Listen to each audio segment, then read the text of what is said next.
Hey, what's up? We're in part 2 now, talking about just a horrific family and what they subjugate people to just because they just so happen to have gifting from God. When they get older, you then realize, anyway, whatever.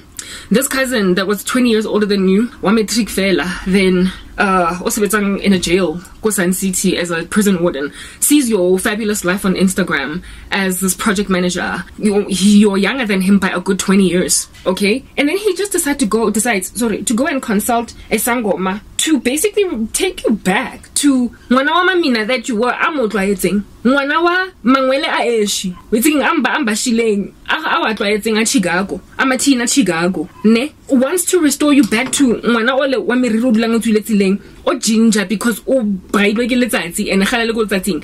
That kid onadula arasetwa. Cause na tswafa ha gola. Hey, they want that kid and they expected that you would always be that chick or that dude. But so kulile manje and so responsible. And so can this go no jwanong. And so you want a future. You want to be a dad. You want to be a mom. So to be a dad, gwamele manje sebenza boy. You know what I mean?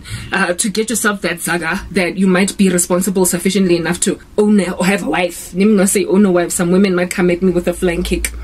Next thing, Jumbo, Kulena cousin, and much older than you, decides that Kibata Pita ole Petros ole Kibata Vosi ole Wamamin. Guys. And Abaholoy, prison warden ya how ya cousin is Betanko San City.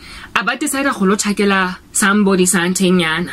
To basically thwart you because you make him uncomfortable with how it is that now you're a man now or you're a woman now, and they just want you in that compromised state. Like, people give you a personality or they give you a status that they hold on to for dear life when you're a child. That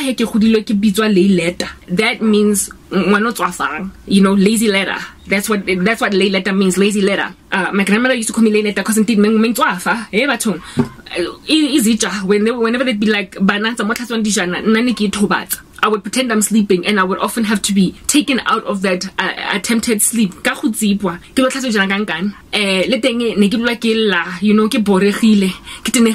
Any kind of household chores.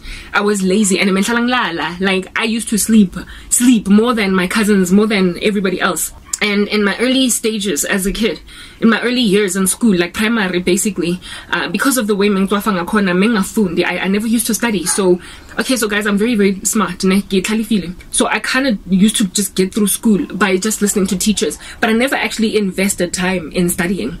So I used to get by. I would just make it. I would just pass in primary school. And I don't know how many teachers called my mom to school back complaining on some, your daughter is intelligent but she's lazy, she's lazy. I just literally I used to pass by the skin of my teeth. I would rock up at a test and purely because of what I remembered in class when they were teaching it, that's how I would pass. But study for what? I never used to, right? So I thank God that I am naturally intelligent. Otherwise I get fail and I get type repeat the grade. Anyway, whatever. I was like that, and so my mom was always gossiping me with friends. Hey, this that,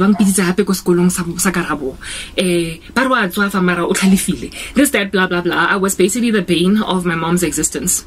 Alright, no, not of my dad's, because he was an absent dad, so never really got to experience me as a dad, right? So cool beans and bananas. So flat out, period. That was a fact of me on the come up.